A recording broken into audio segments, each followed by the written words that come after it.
one of the first things which everybody should understand is that every creature in the universe that is in any way sensitive and in any manner of speaking conscious regards itself as a human being. That is to say, it knows and is aware of a hierarchy of beings above it and a hierarchy of beings below it.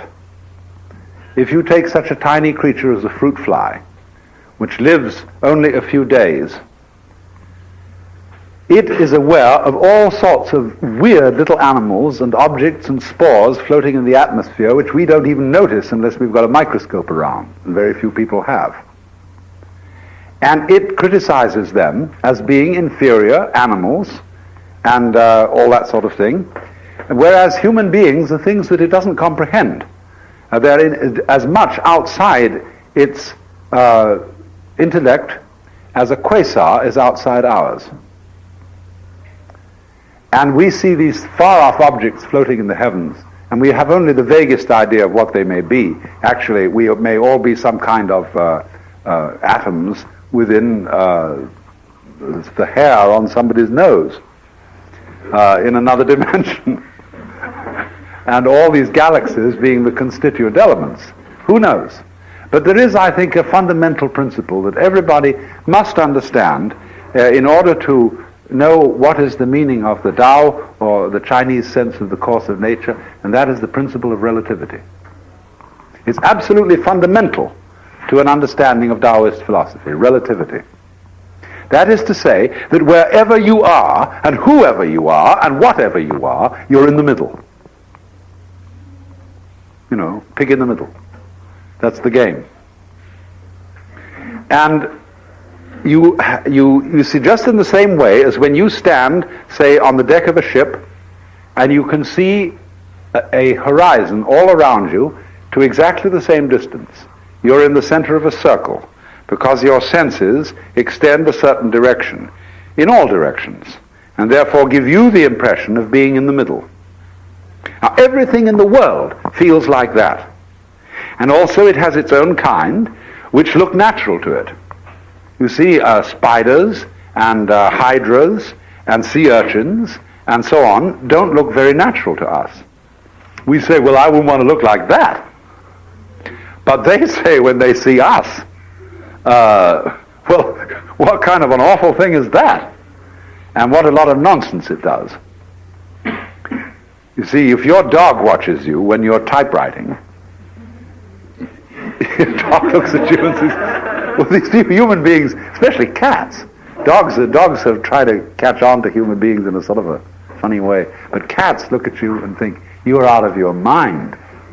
You're absolutely crazy. What do you sit there all day for, feverishly pecking away at a typewriter, say, or doing something busy like that, when you could sit and curl up and purr? You just, the cat, from the cat's point of view, you don't understand what life's about at all.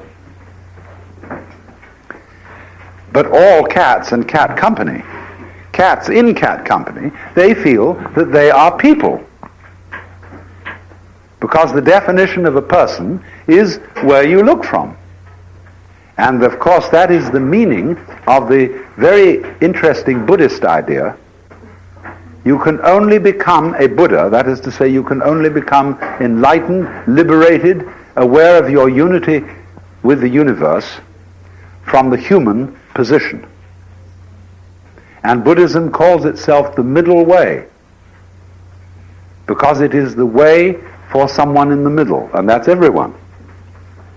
So there is, believe it or not, a form of yoga, ways of liberation for worms, for fruit flies, for snails, for spiders, for birds, for everything. And they, you see, in their situation, feel just as cultured as we can possibly feel. And they have their distinctions and their snobberies, just in the same way that we do.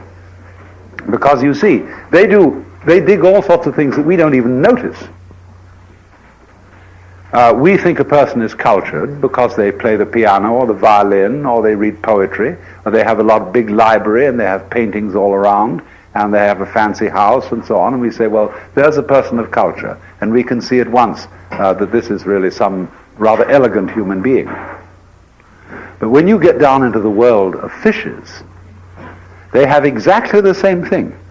Only, instead of depending on collecting a lot of books and things like that, it is the precise way, the very subtle wiggles of a tail, the little tremors of vibration that makes one fish a very superior fish as compared with other fish.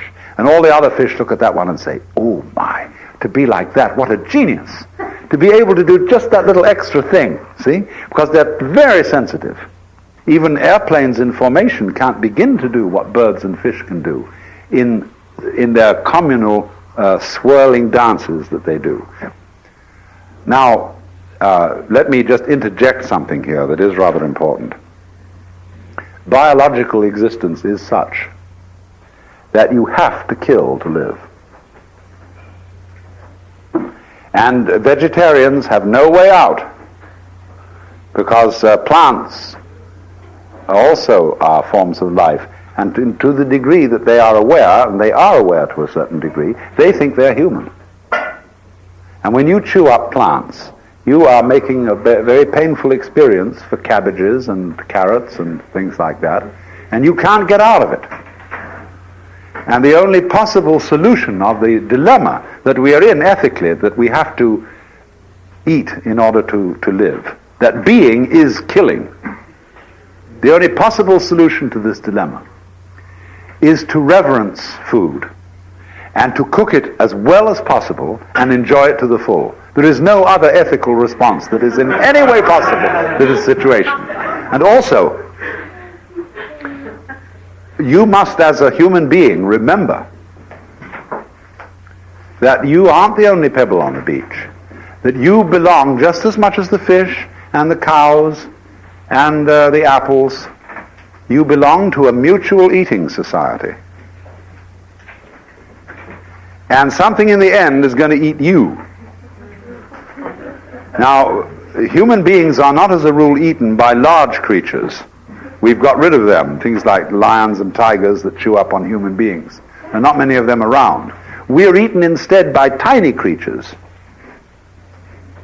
And the morticians are a very vicious group of people because they are trying to deprive all those microorganisms of the proper human food.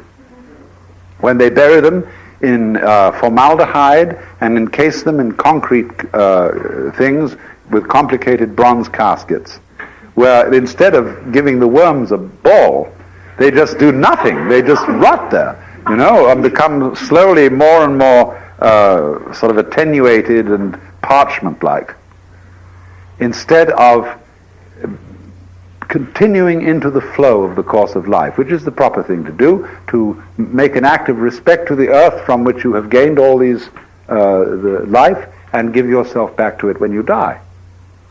After all, it's only courteous. And this keeps the thing running. So we should start a campaign at once to abolish the whole mortician business and put it in entirely new lines, where dead human beings are buried in great fields about 3 feet underground, which are left for a long time until all stinks and everything have vanished, and this is the most beautiful soil for growing corn and lettuce and artichokes and vines and everything beautiful. So you go back into the cycle. But now, here is a very strange thing. That every creature, therefore, which feels that it is human, and which knows that it's there in the same way as you know you're here, experiences being here as constituting a sort of blockage. Now, practically, there are very few human beings that don't feel this. And I'm sure there are very few creatures that don't feel it in some way too.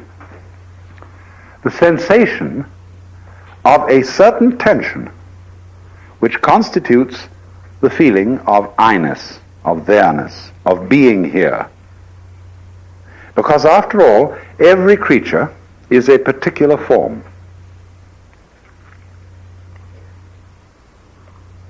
Everything is individual.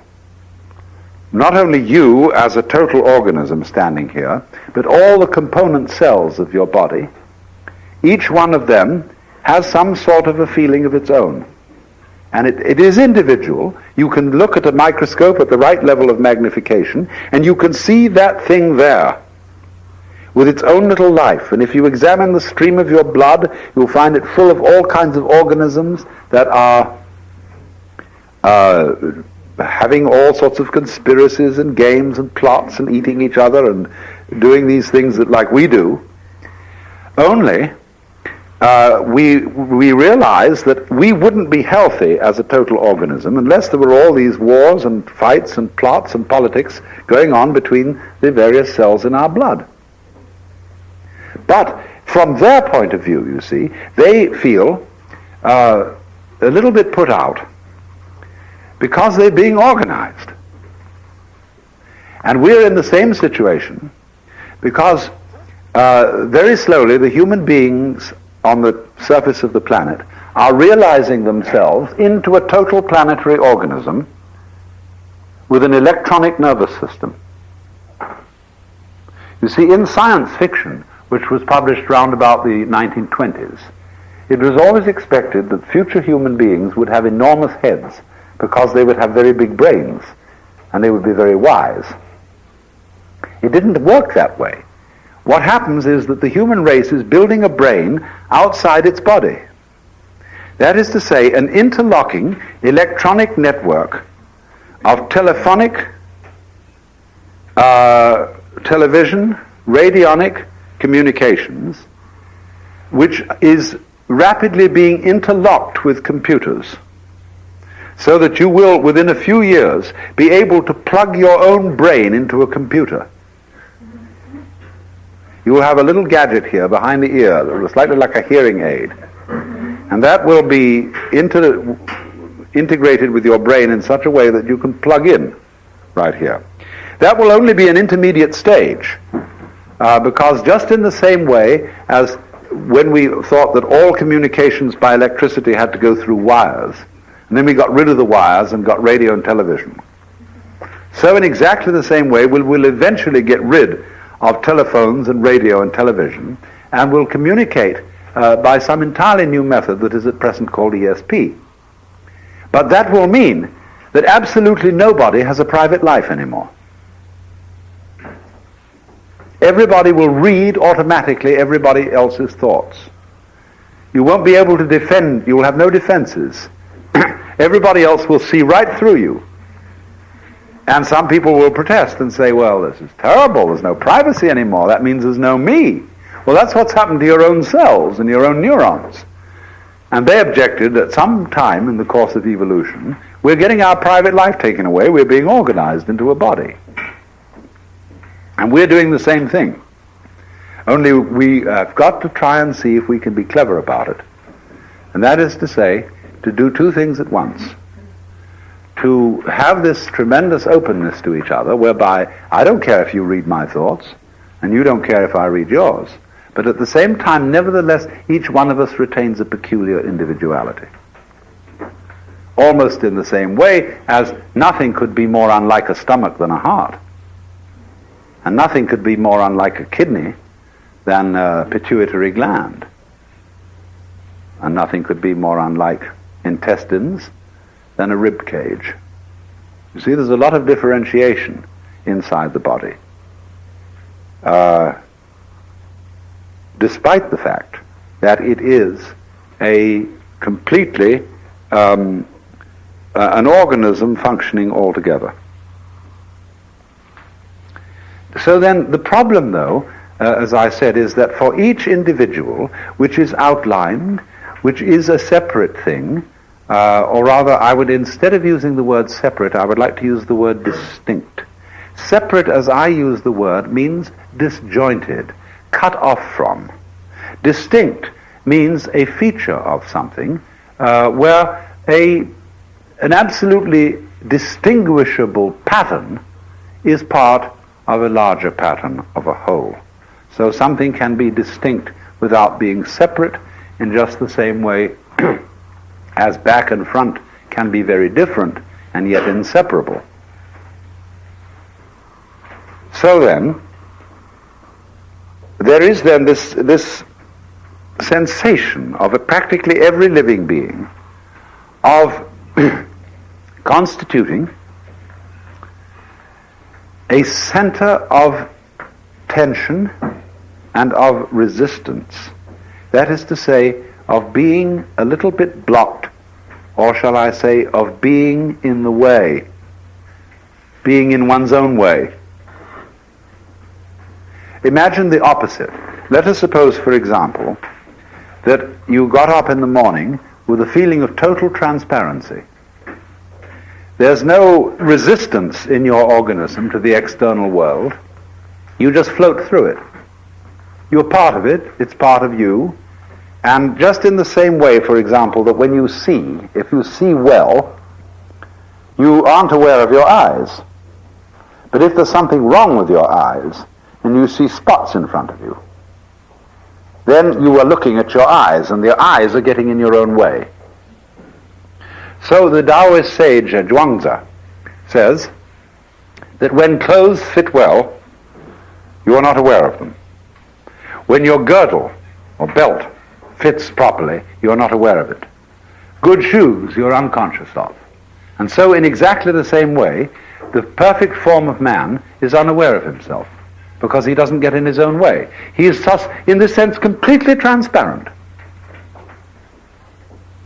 Now you were thinking I'm trying to sell you a bill of goods, that I'm going to teach you some technique so that you can feel perfectly transparent, and that this is the proper way to feel, this is the way you ought to feel.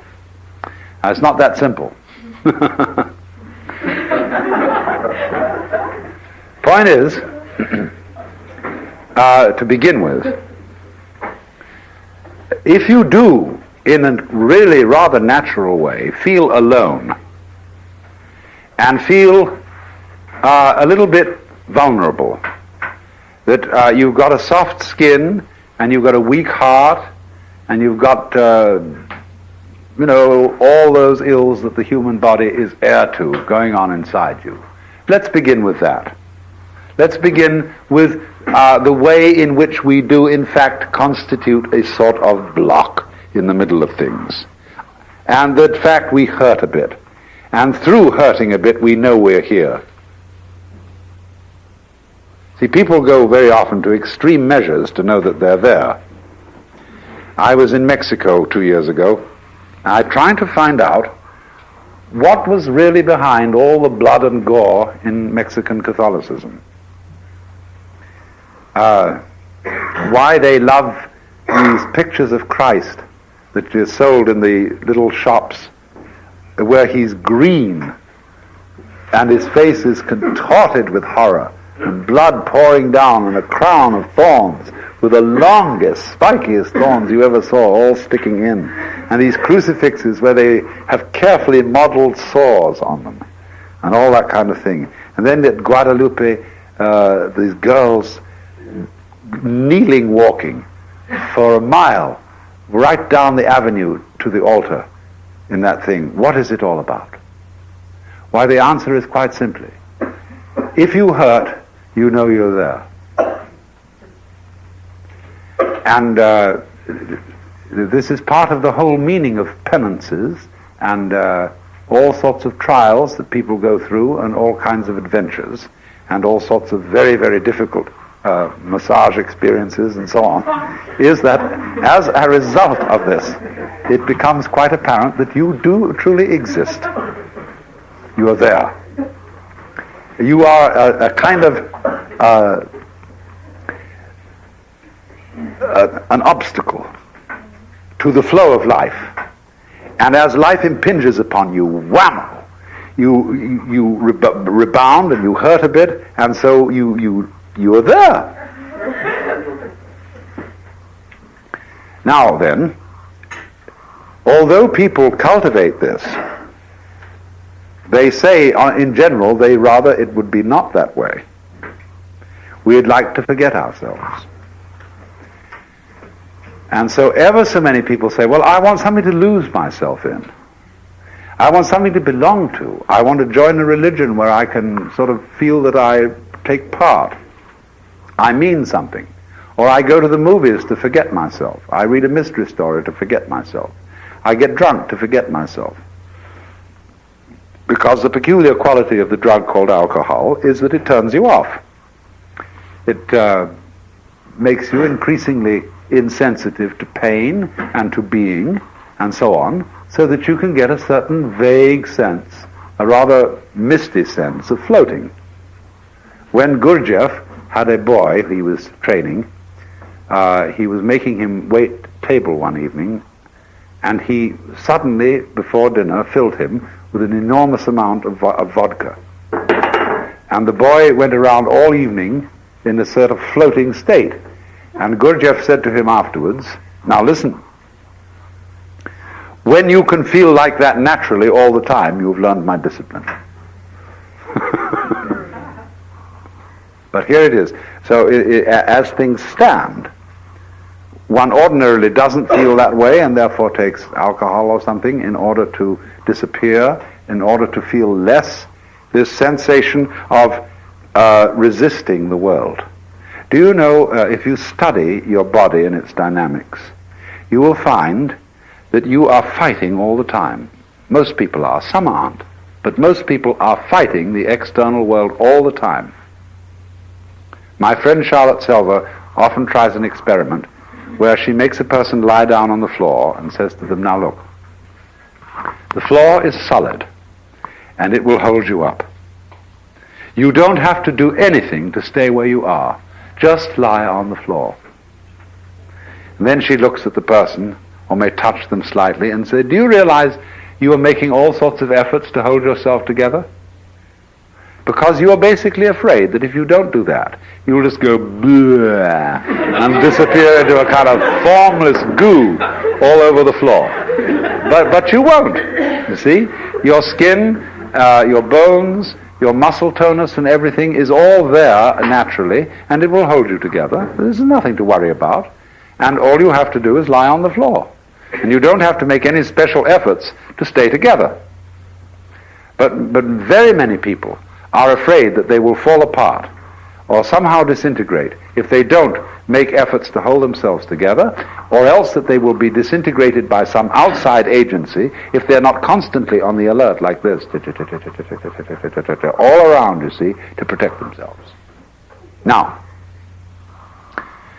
I'm not a preacher. That's the most important thing to understand about me. I'm not saying you shouldn't do that, but I'm inviting you to become immensely aware of the fact that if you do that at all, that you do it. And that you have therefore this sense of being alone, of being a particular separate form that is unlike any other form on earth. That's just you. And concentrate on that. After all, for many people, they define this as their problem. So you ought to be able to feel it without the slightest difficulty. It isn't that if I were asking you to feel some transcendental sensation or something of that kind. This is just a very ordinary sense of being you and being alone.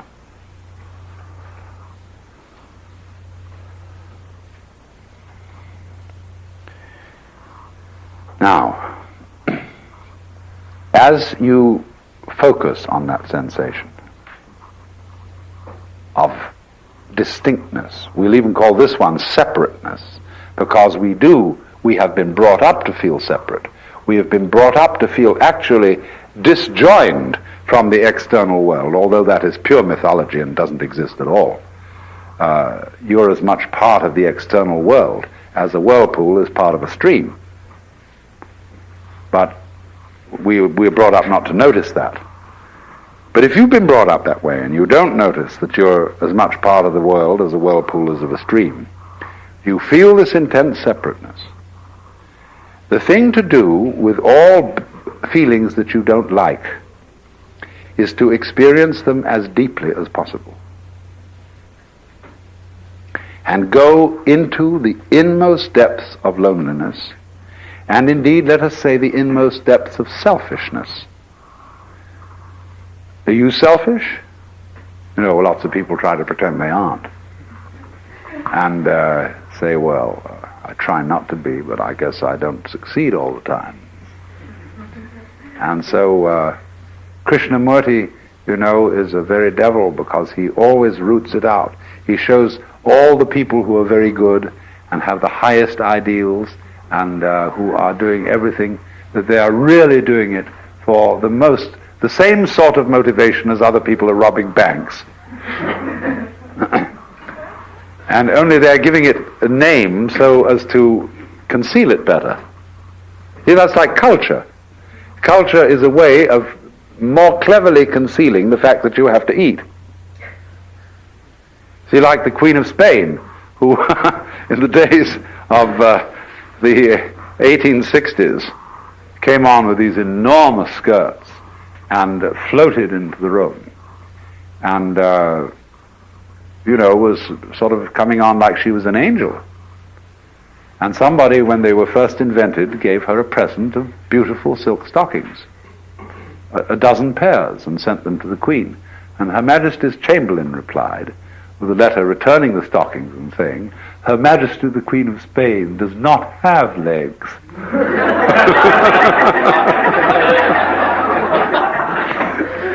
You see, it's like, look, Mama, no legs. I managed to float along just the same because I'm an angel. So you see, the way in which all kinds of high culture are subtle ways of concealing and pretending that we do without the things that the lower classes, whether of humans or of animals, do. See? We pretend that we don't. It's like you don't go around crudely taking a bull and banging it on the head with a mallet or sticking a knife through it and tearing it apart and eating it. All that's done somewhere off in the stockyard. You know? And it comes to us in the butcher's shop as a completely neutral-looking thing called a steak. The steak has absolutely nothing to do with a cow. The steak is something wrapped up, packaged, like that, and they're all down like that. And nobody, when they pick up a steak and test it, thinks, poor cow. It doesn't even look like a cow. It doesn't remind you of one in any way. So that's culture. But you see, however much you mask it under lofty ideals, I mean, the most religious people in the world, the greatest saints, are the veriest rascals. I've known lots of them. I must tell you in confidence, I've known a lot of clergymen, and the filthiest stories I have ever heard in my life were told me by clergymen. So, in Hebrew theology, incidentally, that there is a thing called the Yetzer Hara, and in the beginning of time, when God created Adam, he implanted in him the Yetzer Hara, and the Yetzer Hara means the wayward spirit. He put something funny in man so that man would be a little odd, and it was a result of the Yetzer Hara that Adam was tempted by Eve, who was tempted by the serpent to eat that famous fruit.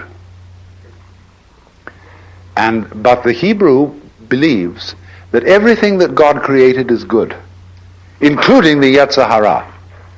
Because if it hadn't been for the Yetzer Hara, there would have nothing ever happened. Everybody would have obeyed God, and God would have said, well, this is kind of a bore.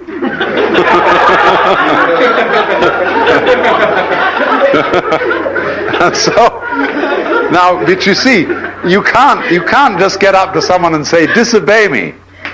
Because if they do, they're obeying you. See, that's a double bind. Say to somebody, disobey me. But God was much more subtle than that. He didn't tell Adam to disobey him. He told him to obey. But subtly, he put this Yetzer Hara thing in like that, so that God would say, well, I'm not responsible. Well, this thing's going to happen of its own, because what everybody wants is something to happen on its own. And everybody wants that. Because you see, the sensation of being you, this curious, lonely center of awkward sensitivity, subject to the most peculiar feelings and pains and anxieties and all that sort of thing, all that is an essential prerequisite for feeling something else.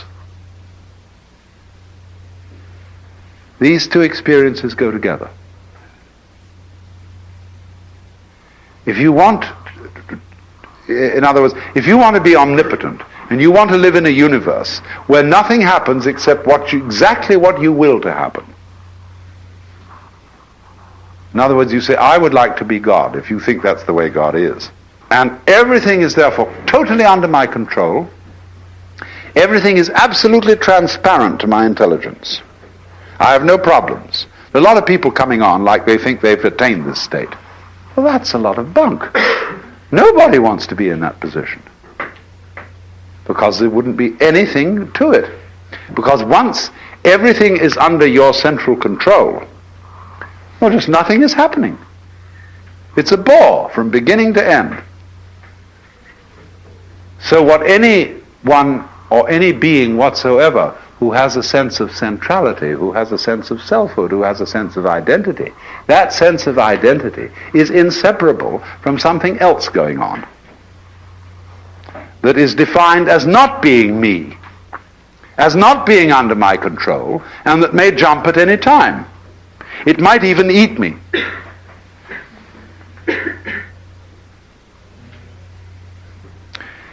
So, what I want you first of all to understand is that these two sensations, one of being the lonely, central, sensitive, vulnerable self, living in the midst of a world that feels other, that is not under your control, I want to try and show you that these two sensations are really one sensation, or rather two aspects of one sensation. You couldn't have the one experience without the other experience. Now, this is a rather good thing to know, because it means that you won't panic if you discover this. People who suffer from chronic anxiety are always in doubt, you see, about this relationship between what I feel as myself and what I feel as something else. Let's suppose you're anxious about your relationship with other people. You walk into a room, like this restaurant here, and you sit down at dinner, and there's some stranger opposite to you. And you know nothing about this stranger, and you begin, maybe you feel a little reluctant to open conversation.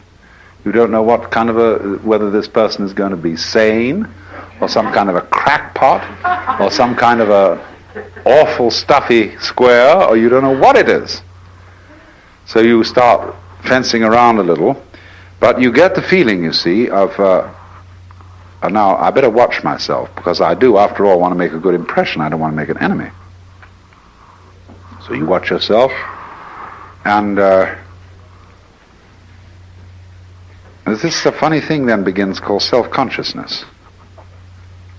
And people say sort of to each other, and usual way in which strangers come on. And also there is involved in this encounter the secret games that people are playing all the time to defend themselves by putting other people down.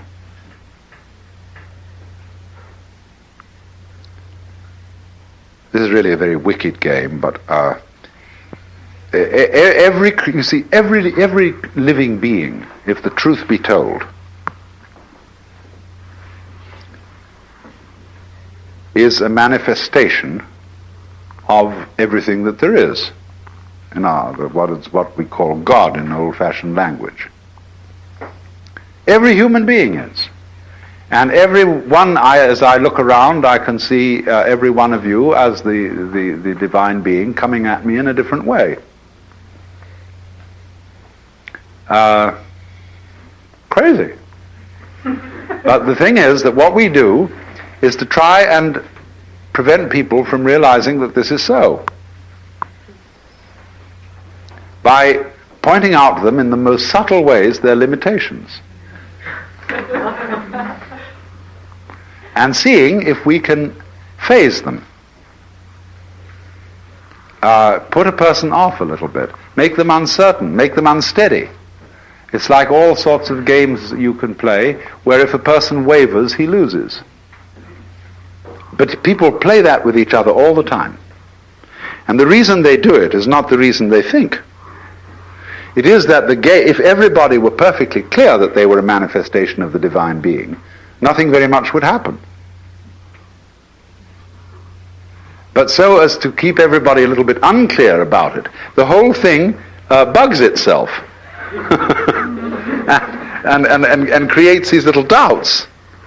So what we're beginning with is these little doubts, you see, these sensations of blockage, of not being very sure of yourself, but knowing very much indeed that you are yourself and that you're alone and it's all up to you. The terrible feeling of responsibility. So, but what I'm trying to point out to you is if you intensify that feeling and bring it to its highest pitch, you will immediately realize that you are aware of it only by virtue of the entire sensation of something else. Something defined as not you. So the feeling of not you and the feeling of you are relative. They go together, and you can't have the one without the other. And if you can't have the one without the other, that means there's a secret conspiracy between the two. They are really the same, but pretending to be different. Because the whole idea is if there wasn't a difference, you wouldn't know anything was happening. I mean, if it was all the same, it's like that song of Bob Dylan's, which says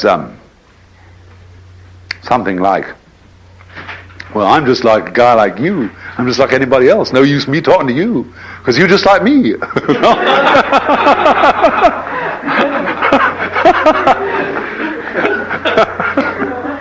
So the whole point is then, if everybody of us all were the same and all shared the same ideas exactly and so on, there'd be nothing to talk about, because everybody would be a bore.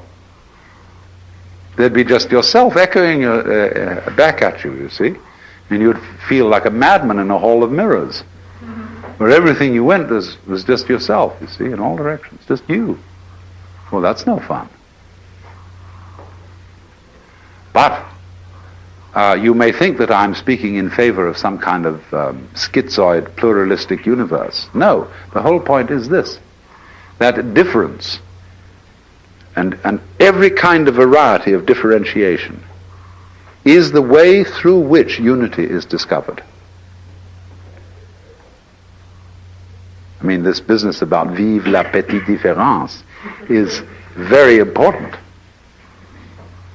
And the fact that men and women, for example, as a primordial kind of difference, never can really understand each other is tremendously exciting. Because that's a way by which something happens. If it makes a difference, then it's there.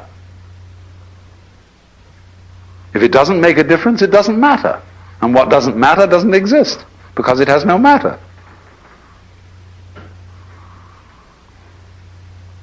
So, however, it is wherever you notice a difference,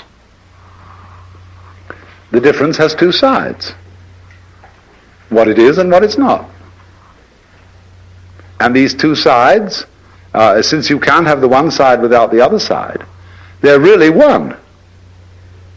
Because they go together, inseparably. So when you get this extreme sense of your own existence as a rather painful fact in the middle of everything else, the everything else feeling and the you feeling are two poles of one and the same process. So that the real you is what lies, as it were, between these poles and includes both of them. Now, this is the fundamental principle of the whole way in which ancient Chinese thought developed. The philosophy of the Yang and the Yin. This is one of the oldest ideas in the universe. I mean, no, that's a rather too big language. On this planet. And the philosophy, which I shall have occasion to speak of a little bit more later, of the Book of Changes, the I Ching, is based entirely on this. That the universe is the interplay of difference, and the primordial difference is between up and down, back and front, black and white, is and isn't, male and female, positive and negative. So the word yang in Chinese means or refers to the south side of a mountain, which is the sunny side. The word yin refers to the north side of the mountain, which is the shady side. Did you ever see a south-sided mountain only with no north side? Or it may also, yang may refer to the north bank of a river, which gets the sun, and yin to the south bank of the river, which gets the shade. And so you will remember this. And one half, of course, is colored, dark.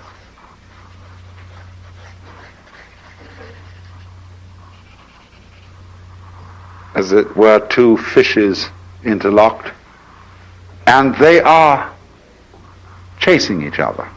They actually form, you see more complicated symbols in which they form a helix.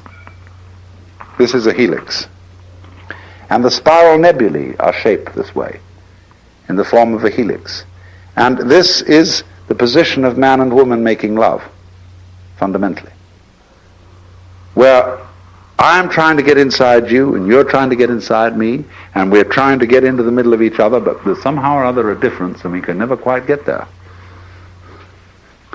Just like if I want to see the back of my head, I can go round and round, and I can chase it, but I never quite catch up with it.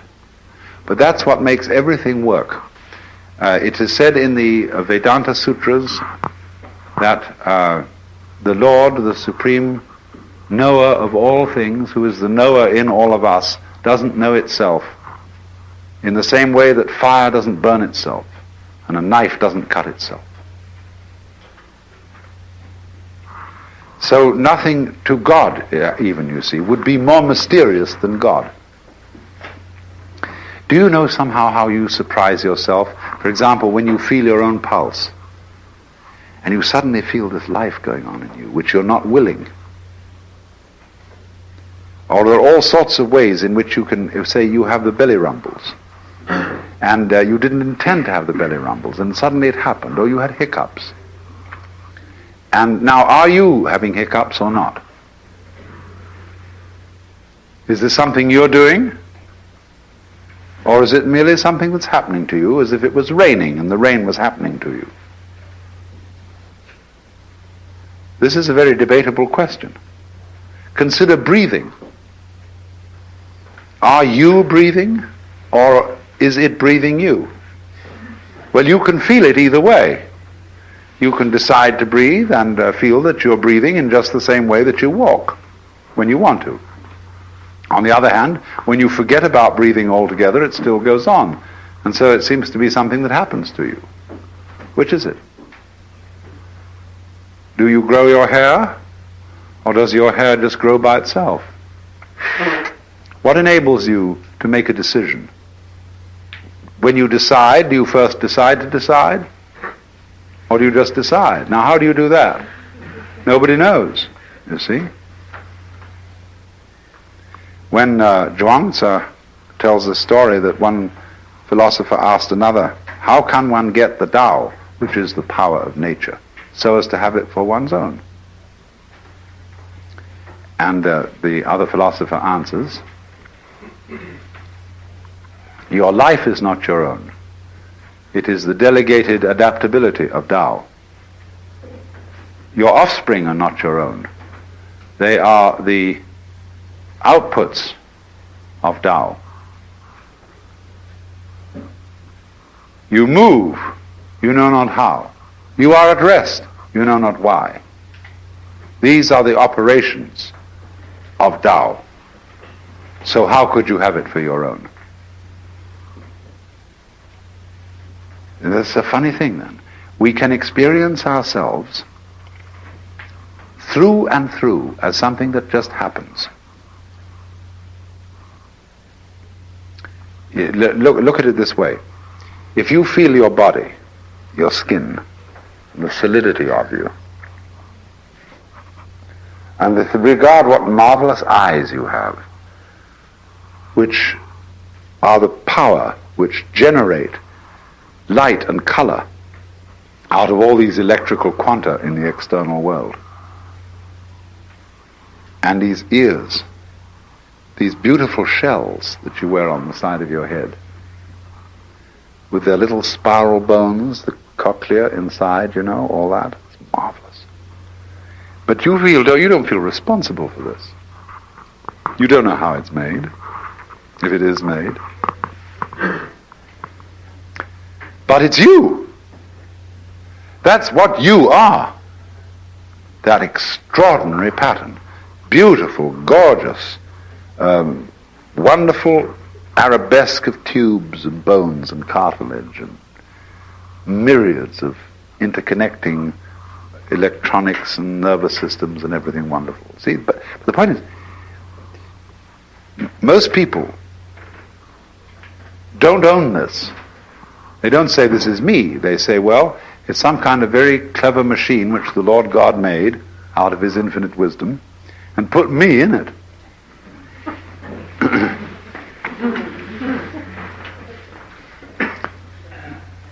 And this is a very limited view, because the extraordinary thing is, you see, that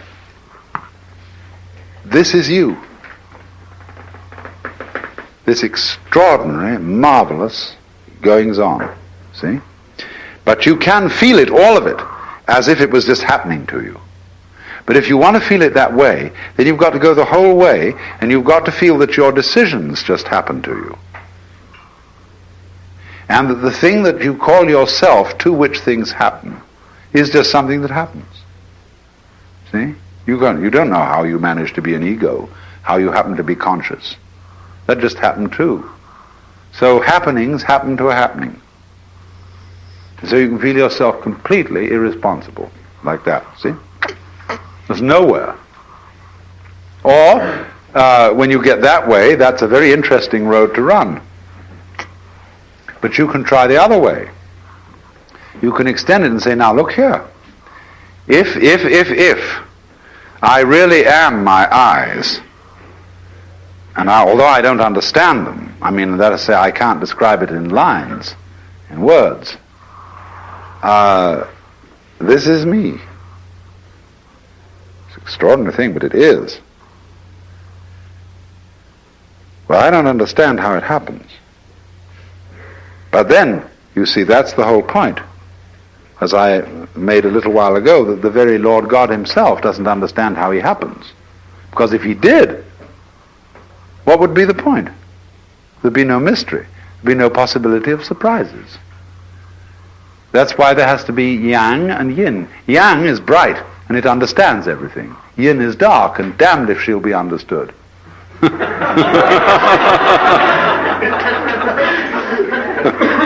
But there are two phases of the same being. So your yang side is your conscious attention and all the bright things you know and all the information you have and all the know-how and that you know what to do. And your yin side is the other side of the yang, which enables the yang to function, because you don't know why the yang side of you functions. That is the conscious, bright, intelligent side of you. It all depends on something you don't understand at all. Because if it didn't, it wouldn't be there. Just like you wouldn't be here unless there was something else. So they move together. And therefore, if you will accept the idea that you are your own eyes and your own heart and your own ears with that wonderful little spiral cochlea inside and all these amazing gadgets here, you're all that. But you don't know anything about it, but you are it. Now therefore, by a little extension of the imagination, you can very well see that if all those bones and subtleties inside you feel other than your conscious ego, but nevertheless are one with it, the same argument will go for all the other things going on around you. The sun shining, the stars twinkling, the wind blowing, and the great ocean restlessly pounding against these cliffs. That's you too. You don't control it, of course, because there has to be something about you you don't control, or you wouldn't be you. Now you see that, all that is lesson elementary in relativity. And relativity, I've talked about it in this way, which is kind of unscholarly and so on, but I wanted to get the message across, the idea across, because to understand the principle of relativity is the absolute foundation of the philosophy of the Tao. Lao Tzu takes it up in his second chapter when he says, when all the world understands beauty to be beautiful, there is already ugliness. When all the world understands goodness to be good, there is already evil. Thus, to be and not to be arise mutually. High and low are posited mutually. Long and short are compared mutually. And he goes through a whole list of opposites and show how they create each other. It's like that wonderful little parable. The Chinese character for man looks more or less like an upturned V. And Lafcadio Hearn, in one of his books, tells a story of a Japanese girl telling her little sister the meaning of the character for man by taking 2 sticks of wood and balancing them together on the ground, 2 sticks of firewood, so that they form the upturned V. And she says to her little sister, this is the character for man. Because neither stick will stand up unless it has the other to help it. And so, you know, we must dig each other. But the profounder meaning underneath this is there's no self without other.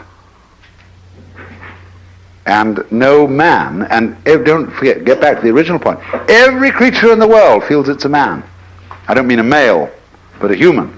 And that is because it is in this situation where the thing it feels as itself, as its separate identity, is supported by the equal and opposite sensation of other. Center, periphery. Here, there. Now, then. Is, isn't. Or whatever.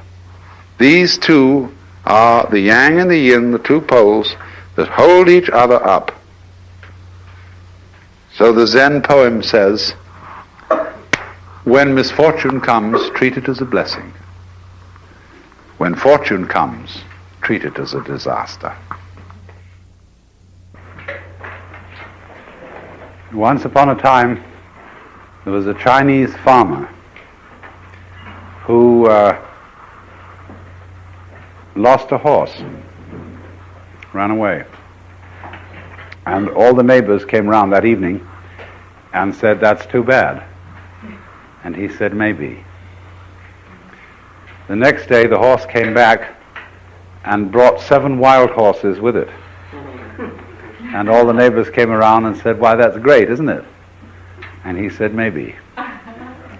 The next day his son was attempting to tame one of these horses and was riding it and was thrown and broke his leg.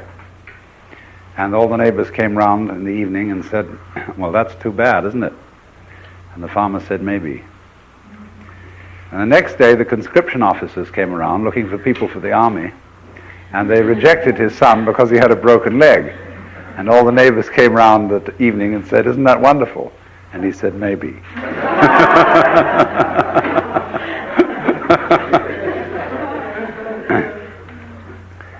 This, in a way, in a certain sense, reflects a fundamentally Taoistic attitude, which is that the whole process of nature is an integrated process of immense complexity,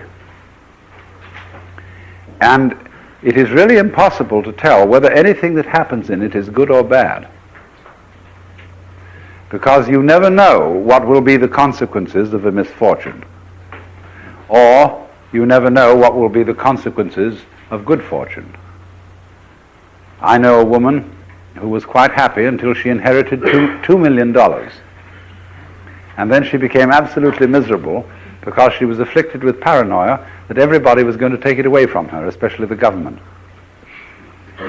And on the other hand, you've all known cases where some sort of ridiculous inconvenience or accident preserved you from a worse one, or else it was an occasion on which you met someone you fell in love with or formed a fast friendship with.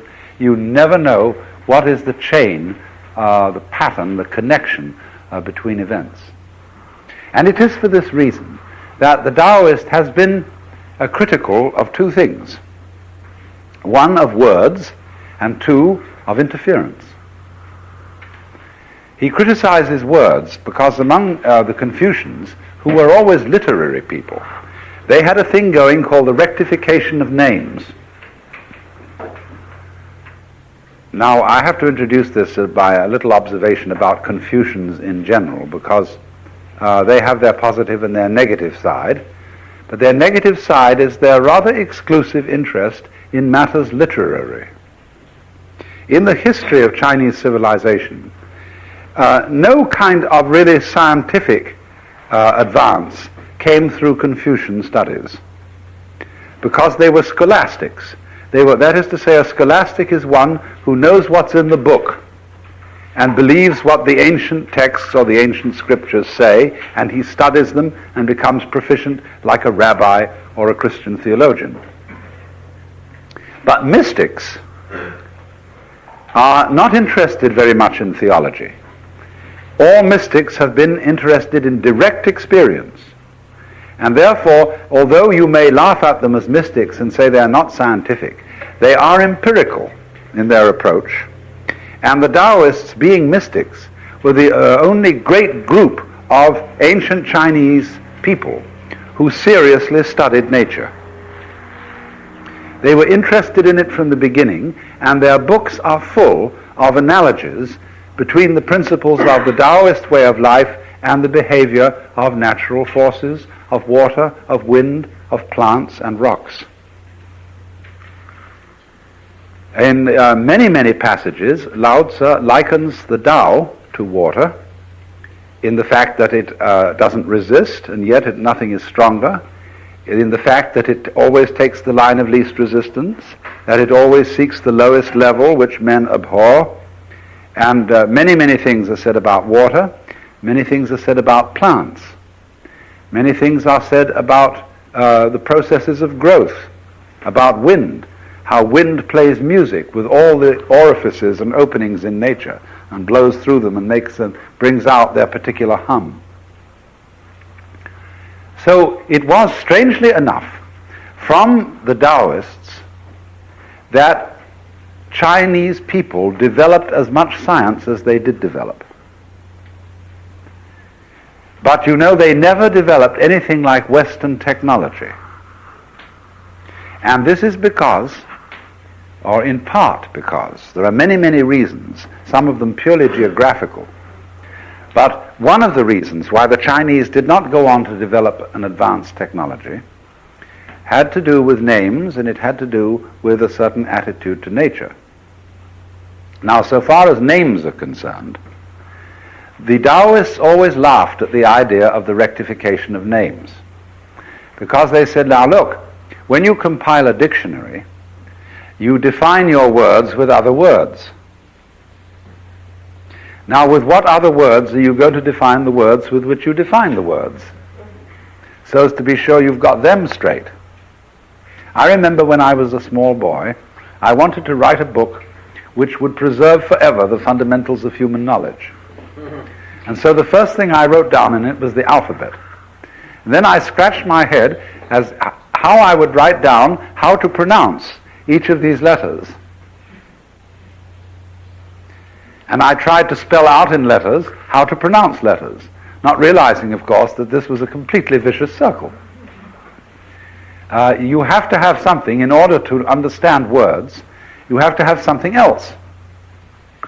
And that is a very mysterious matter, the kind of understanding that we have of things, which we then go on to describe in words.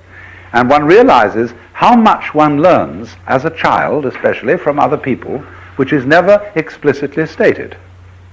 How do you know, for example, whether somebody who says something to you is serious or kidding? A great deal of confusion is caused by that, even among adults. And how the processes have been examined and analyzed and studied, which are required for understanding the simplest sentence. And we don't yet know how the brain of a child accomplishes this extraordinary task, which when an analyst looks at it is extremely complicated. But of course you must realize that analysis is a way of making things complicated, that were not complicated in the first place. And it was like my task that I set myself as a child, the amazingly complicated task of how to write down how the letters were pronounced. Now, a great deal of academic energy goes into this task of proving things that everybody knows. But they want to say precisely what thing is it that you know? How can we delimit it? How can we pin it down exactly? And this, of course, is very much involved also with law. And that's why you devise, bequeath, and you get a whole long list of words. I devise, bequeath, give, etc., so that there can be absolutely no doubt about what you mean. But as a matter of fact, the trouble is, the more definite you become with words in describing something, the more doubt you create. And so the Taoists took a profoundly humorous attitude to the Confucians' interest in spelling things out, because they said you can never do it. Do you ever play a game, any of you, called Vish? Well, the rules of this game are you get, say there are 5 people playing, and you appoint a referee. Then each person has a copy of the same dictionary, say Webster's Collegiate Dictionary. And then you have many words in a hat or something, and the referee draws out a word. And he says, escalator. And then you turn it up in the dictionary. And then you get a definition, and you look up an absolutely key word in the definition. It has to be a really crucial word, not the or a or something. And then you look that up. And then you take a key word in that definition. And then when you get back to the word escalator, you raise your hand and call out Vish, which is short for vicious circle. And thereby you have won the round, and the referee is there to decide that you've played fair and that you did take key words from each definition and so on, and you didn't cheat. So this shows you, you see, how a dictionary, unless it has little pictures in it, which give you another way of understanding things, a dictionary is an entirely circular process, simply a self-defining affair. So that when you encounter, say, I pick up a Chinese dictionary, or better still for my purposes, supposing I pick up a Finnish dictionary, which has nothing in it but Finnish language, it doesn't tell me a thing, because I haven't got the key. And the key to this language is not altogether communicable in language. So for this reason then, the Taoists was thoroughly skeptical of the power of words to describe the processes of the physical world. Now, the Chinese language as such is a rather peculiar language. Unlike most other languages, in that it neither declines its nouns nor conjugates its verbs. There are certain ways sometimes of showing whether a verb indicates the future or whether it indicates the past. But in general, literally translated Chinese reads like a telegram. And so the opening of the chapter of the Lao Tzu book on de, that is to say on power or virtue, says in literal English, superior de, not de. Thus this has de. Inferior de, or virtue, not let go of virtue. Thus this not virtue. And this says it so succinctly. And we have to go bubbling around and saying, the superior form of virtue is not conscious of itself as virtue, and thus truly is virtue. But the inferior form of virtue so insists on being virtuous that it's not virtue. But that's a very complicated way of saying things, as the Chinese says it so pithily. And so, but on the other hand, the Chinese language, which is not specific in this way that we can be by declining nouns and conjugating verbs, exactly what, how, and to whom, we have a better language, and so do the Japanese, because they have an arrangement for using Chinese in such a way as to decline the nouns and conjugate the verbs. We have a better language for describing technological processes. You know how it is when you get a set of instructions to put something together. First do this, then do that, then do the other thing. Well, boy, you should get some kind of a Chinese product from Hong Kong. We've put together instructions. And you just know where. You have to know how it's done before you read it. An airplane. I experienced an airplane, Pan American. They have both English and Chinese. Yes. And I couldn't read Chinese. I had to look at English.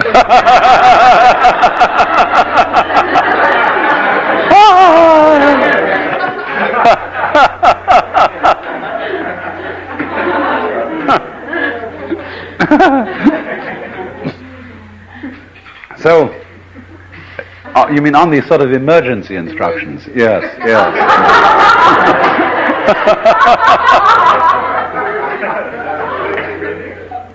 But the compensatory delight of this language is that you can say several things at once and mean them all.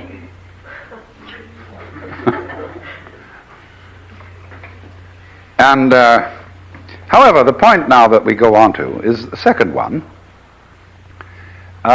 With this realization that language is a net which will never succeed in capturing the world, goes a reluctance to interfere with the processes of nature.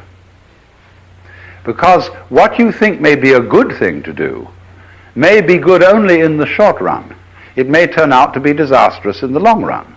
To give the very simple example, which is very close to the hearts of all Chinese and Asian people, is the problem of population. What on earth are we going to do about that? Because in times past, the huge populations of India and China were pruned by perennial outbreaks of cholera and other diseases which wiped out millions of people, famines, and so the population was pruned. Now, however, with the methods of modern medicine, we begin to stamp out these plagues, but then a new plague turns up in the form of human beings. Too many of them. Well, you can't go around in cold blood shooting down people or getting rid of people who you regard as not making up to certain standards. It was somehow better if the cholera did it, because that was impersonal and it bore you no spite.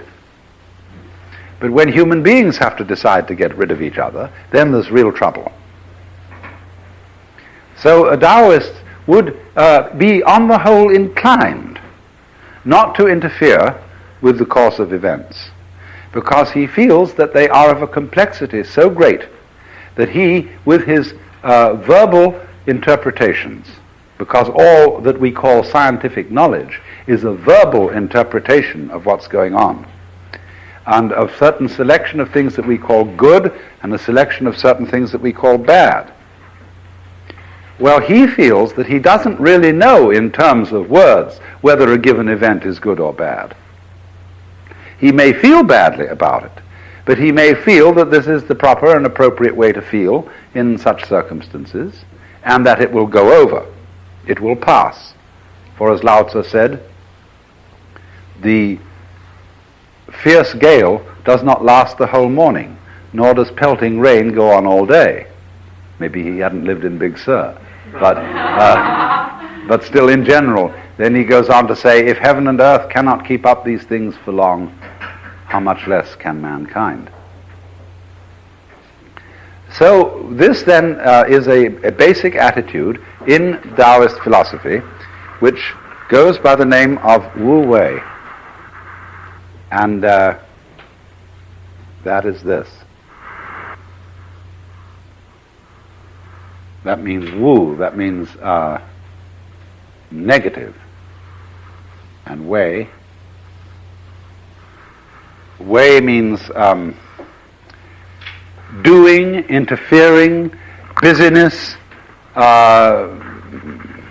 poking into things. So Wu-wei means don't interfere, don't strive, really the best meaning of Wu-wei is don't force it.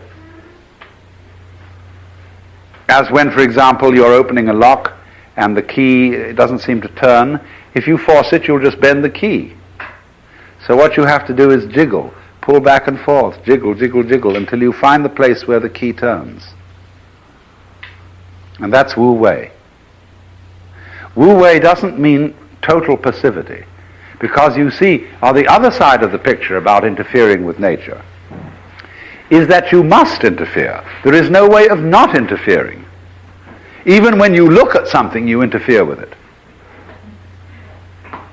It is your very existence is an interference with the environment from a certain point of view. So there you are, you're stuck with it. Everything you do alters the balance. Even if you sit perfectly still, you're still breathing. And that alters the nature of things going on around you. You're exuding temperature, and that changes something. And then when you start eating and doing all sorts of things like that, you really do start changing things. So you can't avoid interfering, and yet the maxim is don't interfere, but it means bestly translated, don't force it. So then what do? Well, you have to interfere as wisely as possible. That is to say, you have to find out how to interfere along the lines in which things are already developing. This is like sailing a boat. It is much smarter to sail than to row, because it takes less energy. You simply use the wind by putting up a sheet. But then, supposing the wind isn't going where you want to go, then you learn to tack. But you keep the wind in your sails all the time, and you use the wind to go against the wind. And therefrom comes the idea of judo. Judo is the Japanese way of saying the gentle Tao, the gentle way. And in judo, the basic principle of the whole thing is that you are not an attacker. Underneath judo is a deeper philosophy called aikido, the way of aiki. And aikido is that you can never be attacked, because when somebody attacks you, you're not there. Or you are there, but in the form of a vacuum, so that the attacker gets sucked in so fast by his own force that he falls over. So in judo, one always uses the strength of the opponent to bring about his downfall. You may add your own strength at a certain point. In other words, when you're throwing someone in judo, there is a point when his own strength has taken him beyond the peak. When the thing is falling over, it reaches a certain peak where it's gone. You see, it's on the way down. It is at this moment that you add your strength and saying, "Wowie!" You see, when there's a curious throw in judo where you get a fellow, you've been holding him, and you get him up on your foot like this. You see, and then he is moving in this direction. So just when he's off balance, you whoops with your foot like that and send him way over on the floor in that direction. But he has to be beyond the falling point, you see, and then only do you use your strength. Because all you've done now in executing this throw was that you fell backwards with your own weight, and he was pushing at you. You see, at the moment when he was pushing at you like that, it is entirely opportune to put your foot up and fall over backwards, and he goes way over. And that's quite a throw to get involved in, I can assure you. But judo, you see, is a development out of the Taoist philosophy by probably Japanese people. Judo is relatively modern, but it comes out of all sorts of understandings, going back to Chinese ways of doing things, and gradually amalgamated into the form in which we know it today. But it is a basic demonstration of this principle of Wu-wei, which Jiafu has written now in cursive characters. So it isn't an attitude of total passivity. It isn't just doing nothing, as it literally says, not do, but it's really not force. So you need always, in every situation, to find out which way the wind is blowing. Trim your sails to the wind. This is the meaning of it. Well, now then, how do you know which way the wind is blowing? Obviously, a scientist would say to you, well, we have to make a very careful analysis of the situation and find out just what's going on. And then this becomes extremely interesting, because now scientists are doing this very seriously, and they have devised the very important science that we call ecology. And in ecology we study the whole complex of relationships which lie between any organism and its environment. And when we get to the ecology of mankind, it is simply fantastic.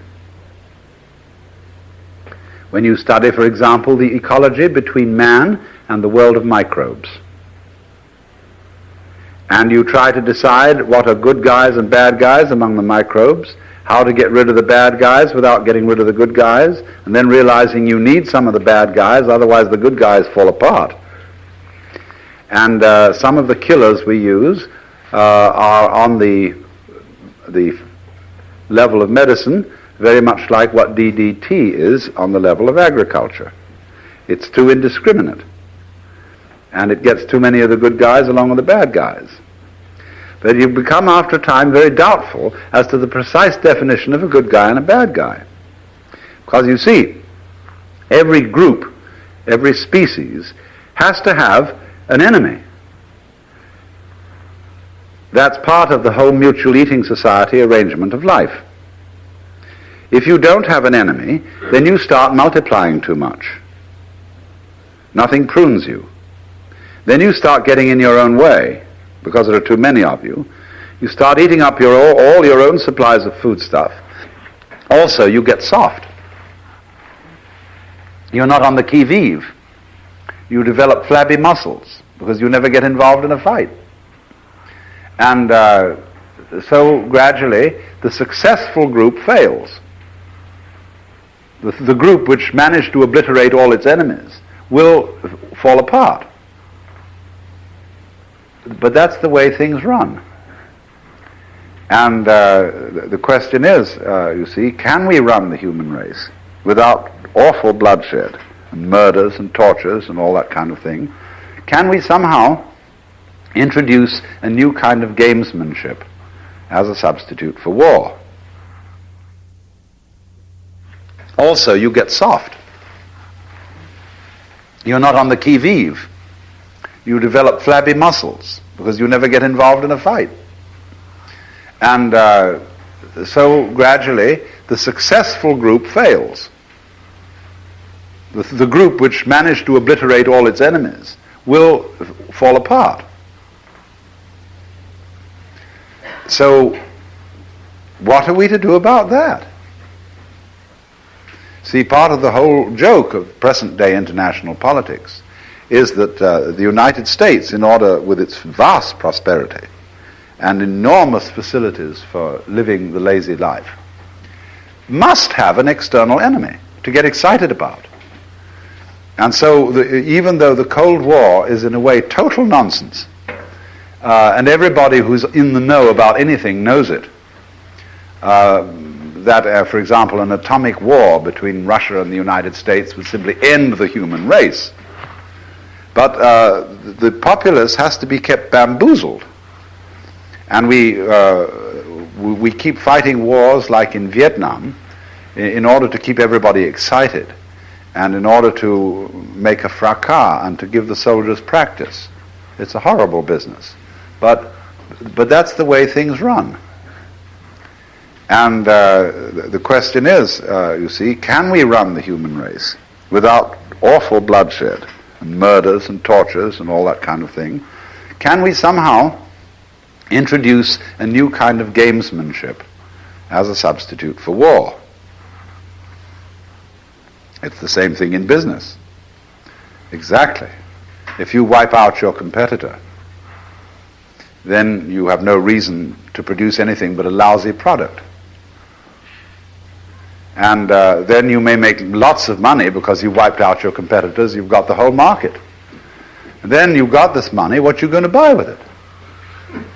Well, there's nothing to buy except other people's lousy products who wiped out their competitors.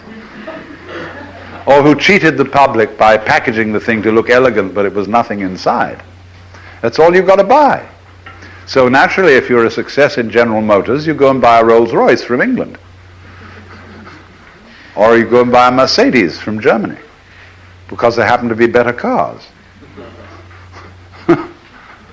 Or if you want to make a lot of money in the clothing industry here, making wretched prints, and you want some good clothes, what do? Well, you have to go to Mexico and buy the things peasants wear, because they're still substantial, solid, damn good clothes. So you see, there's something always self-defeating in these attempts to succeed. You could say nothing fails like success. So for this reason, then, the Taoist always had an attitude of caution. Cautiously, Lao Tzu says, as one who crosses a river in spring. That means either because of the spring floods or because the ice is still there and you're not quite sure how strong it is, because it's beginning to thaw. So, what the Taoist tries to develop is a sensibility to the situation. He tries to feel out intuitively what kind of action is required under these circumstances, because he feels that he can never discover it analytically with his conscious attention alone. Well, now, to talk in modern Western terms about how this is done, we must realize, of course, that we are equipped inside our heads with an absolutely fantastic thing called the brain. With its millions and millions of neuron cells, it is, as it were, the most amazing computer ever devised. Basic to the Taoist attitude to life is that you have that within you, and you may, if you don't know anything about brains very much, call it intuition or something of that kind. But you have within you the most amazing logical analyzer that exists in the known world. And the point is to get it to work for you. And instead of trying with conscious attention alone, which can only think of about 3 things at a time without using a pencil, that is to say, keep 3 variables in mind at once. Very few people can do 4 without using a pencil. You can do 4 if you're a trained musician, where you're playing 4 different lines of a fugue, say. You're keeping 4 variables in mind at once. With an organist, you can go from 4 to 6 because you've got your 2 feet, and they're playing too. But that requires a high amount of training to be able, with conscious attention, to keep these many variables in mind. But the world around us has infinitely many variables going in it. And you can reason out something with your conscious verbal thinking. Say you want to make a contract in business, and you figure out how to make it, whether it will be a good contract, whether it will work, etc., etc. And you think of all these things and write them down, and you make the contract, and you think that's fine. But one of the variables that you couldn't possibly include in the contract was that your partner would slip on a banana skin and break his neck. All sorts of things. I mean, the contract might make provisions in it if your lawyer was thoughtful for what was to be done under the case of the disability of any of the parties thereto, etc. But eventually there are so many possibilities that can occur that you cannot think of them all. So then the question arises, is it within the power of the human brain to comprehend, because of its immense complexity, in a kind of un- or subconscious way, what the surface consciousness can never grasp? And the Taoist would say certainly it can. That you've got to learn to use your brain by allowing it to go to work on your problems without interfering with it. And then it will deliver you a decision. And this is why when you get to the real study of Taoist and Zen Buddhist practice, you get to the point where you learn to act without making decisions. Or rather, to use a more exact word, without choosing. Krishnamurti talks a great deal about being choicelessly aware. And he says freedom is precisely the state of not having to choose. Now that sounds quite paradoxical, because we're always talking about freedom of choice. But choice is not a form of freedom in the sense of the word. What is choice in the sense of the word? Choice is the act of hesitation that we make before making a decision. It is a mental wobbling. You know, some people, when they take up a pen to write, they don't just write, but they jiggle the pen around indecisively like this and then start writing. Or a person comes into a room and wonders who to talk to and sort of is in doubt, you see. In that moment he's choosing. Whereas a person who comes into a room and decides who to approach, he doesn't wait to choose. We say he is decisive, but that's a funny saying, because it means he doesn't stop to decide.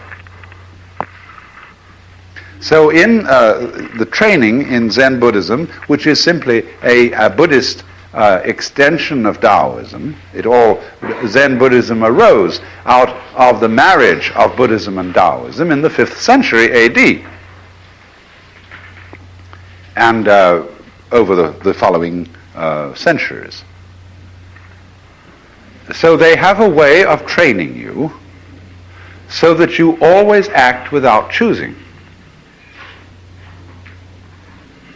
For example, there was one day a leaky roof, and there were a couple of monks attending the Zen master, and he said, "The roof is leaking." One monk disappeared and came back instantly with a sieve and put it under the drips. Another monk, after some time, came back with a bucket. And the master praised the one who brought the sieve. Now, the action wasn't exactly appropriate. I mean, to catching rain. But the point was that he was in the spirit of the Zen discipline by acting without choosing. And you will notice this with certain people. Certain people never hesitate. They always seem, if something needs to be done, they seem somehow simply to grab something and do it. Which is a kind of a Zen capacity. But so what happens is this, that the teacher of Zen constantly throws curves at his students and puts them in dilemma situations where they have to act immediately. One of the things, of course, that you mustn't do is rush, because rush is a form of hesitation. Rushing, when a person rushes to get a train, he starts to fall over his own feet. See? So it really holds him up. It's like trying to drive at high speed through the water with a blunt-nosed boat. That's rush. But now what he's trying to get is a kind of a smooth, unhesitating, flowing action that is the response to the challenge. And it must be done with what is called another use of this word, mu.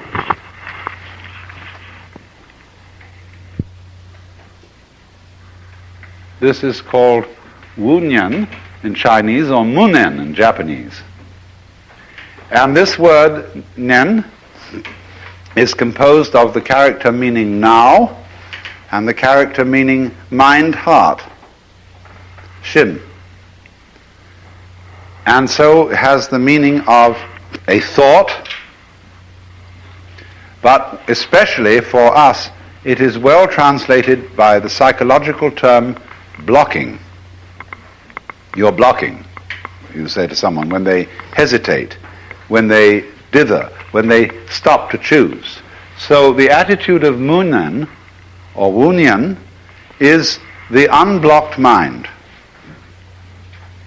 where it doesn't hesitate ever. Just as the river doesn't hesitate when it flows, and just when you clap your hands, the sound comes out without hesitation. And when the moon rises, the water doesn't wait to reflect it. It reflects it instantly. So that instant reflection, or it's a kind of resonance, is what is looked for as a response of the individual to his environment. And he does this to the degree that he knows himself to be one with his environment. Then his capacity for response increases in according to the way in which he feels that he is simply all of a piece with it and not something that is in it and with a barrier around him through which messages have to get, and then their decisions have to be made up and sent out. So then, you could say that a kind of extremely subtle sensory awareness has to be developed as between the individual and his environment, so that he feels it out. Now, today, this sort of talk is very unpopular, because scientifically minded people, especially academic scientists, those who teach in universities, are exceedingly suspicious of intuitive reactions. They say, blah, blah, blah, blah. You can get into all sorts of trouble that way. But the thing that they neglect to realize is that everybody uses it.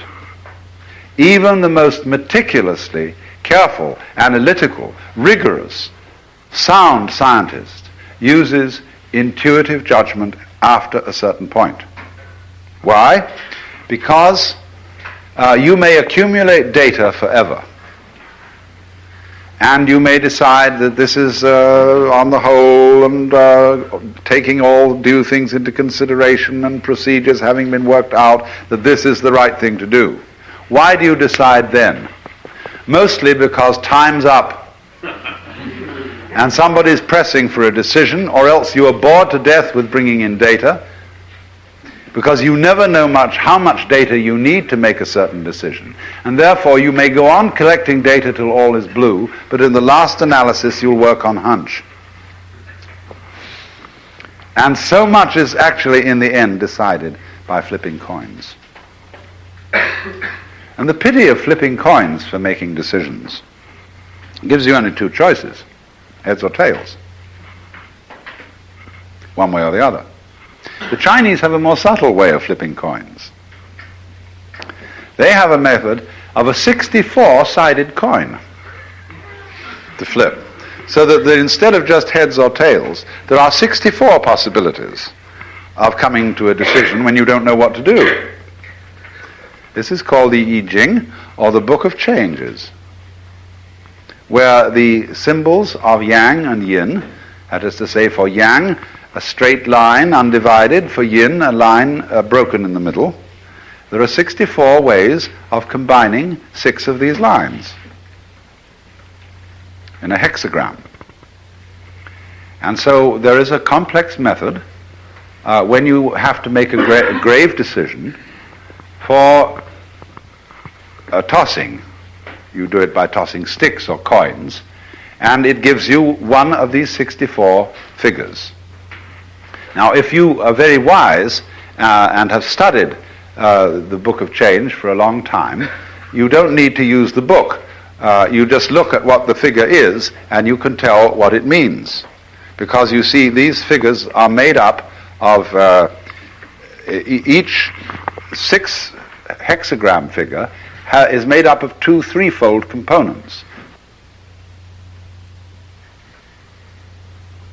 That has 2 components, of which this one is water, and this one is heaven. So you will have water over heaven.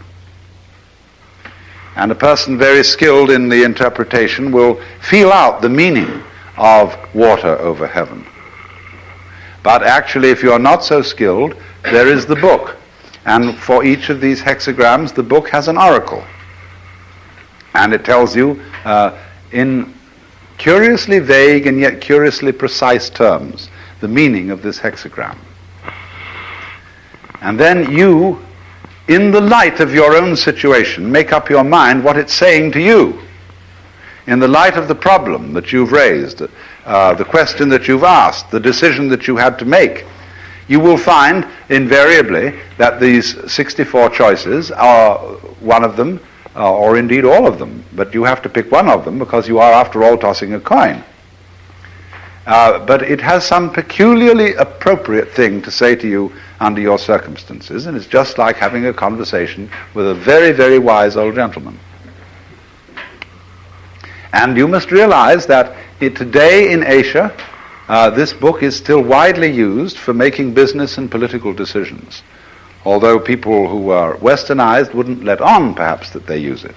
And so anybody who does politics or does business with Asia should be completely versed in this book to know what sort of thinking, what sort of approach might be expected under any circumstances. If you could ever find out what hexagram had fallen when a certain politician had made a decision, it would be immensely enlightening as to his future course of action.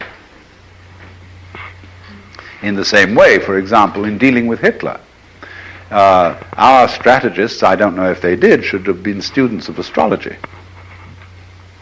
because he was always consulting astrologers. And therefore, astrology would be much more easy to penetrate than the I Ching, because you can know Hitler is looking all the time at his own horoscope.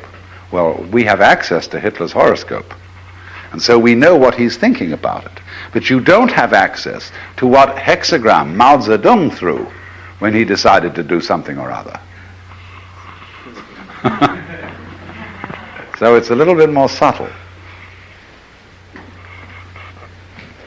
Well then, I'm making the point then that our scientists are very suspicious of the intuitive judgment. But nevertheless, they all use it in the end. And so it has made this suspicion that science has of intuitive judgment has filtered down to the average person in terms of a mistrust of his own intuition, of the marvelous analytical powers of his own brain. And so we are always in a dither of doubt as to whether we're behaving the right way, doing the right thing, and so on and so forth, and lack a certain kind of self-confidence. And if you see you lack self-confidence, you will make mistakes through sheer fumbling. If you do have self-confidence, you may get away with doing entirely the wrong thing. The British have an enormous degree of self-confidence. They know they're right, and they don't even question it. I mean, there are certain kinds of British types who are absolutely, their aplomb is unbelievable. And you can't shake them. I wouldn't dream of it. They're not even defending themselves. They know they're so right. And therefore they can allow any kind of political revolution, total free speech. All sorts of things can go on, which make Americans very nervous because Americans don't have the same degree of aplomb. They're not quite sure, you see. When you're an aristocrat and you've been brought up for generations in the right schools, and there's never any doubt whatsoever, you don't even have to mention the fact that you're an aristocrat. See? I mean, that's why aristocrats know how to treat servants. But they never take it out on their servants in the sense of having to emphasize their own superiority. Because they know they're superior. They don't even question it. See? Well, this is an extraordinary kind of nerve that they've built up. And so the only way, you can do this is, first of all, in Zen practice, the thing that you have to understand is this. You have to regard yourself as a cloud in the flesh. Because you see, clouds never make mistakes. Did you ever see a cloud that was misshapen? Did you ever see a badly designed wave? No, they always do the right thing. Now, so as a matter of fact do we, because we are natural beings, just like clouds and waves. Only we have complicated games which cause us to doubt ourselves. But if you will treat yourself for a while as a cloud or wave and realize that you can't make a mistake, whatever you do, because even if you do something that seems to be totally disastrous, it'll all come out in the wash somehow or other. Then, through this capacity, you will develop a kind of confidence, and through confidence you will be able to trust your own intuition.